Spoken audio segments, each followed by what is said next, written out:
халыға ерге құрал жезембе шығындараган пірлежу. Сымақ Чуваш республикинде шалды есен министерстве ишуменде общество канажи берги брать. Шак күнзенже өзем шыны ешпа премеш худ пугындеш. Она видит жолда пресс уйлаще. Общество канажинже ширымылдышин. В день бунны же кунда премеш худ. Канашра терле тудымра торжаганзем пугынна. Массовая информация хадерезен исченезем, врендегензем, культура тудыминже торжаганзем дадат тыземде. Сотрудник сыне полушматыршмала, конечно же, узам пиди пызыкыществаща.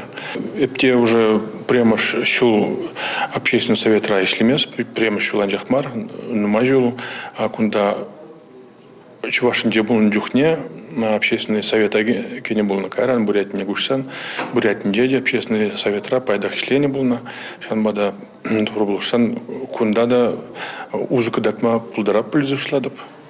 Шенельный Ишра Чуваш наци телерадиокомпанияның директоры Алексей Гурьянов табур. Вылда прилежуре премеш худ. Ларура кашнынех общество канажын пайдажы пулныне ширпедеген худ падиш. Терле дудымра дыржаганзем пухынны пиди пылдерешле. Прилешле зен сакуна постночислых сахалдарах пулиш. Палыртре шалды есен министре Виктор Шметков. Премеш ларурах общество канажын ердюжине зуйлариш. Телегебедуца бума история слагзень докторне Валерия Андреева шандиш.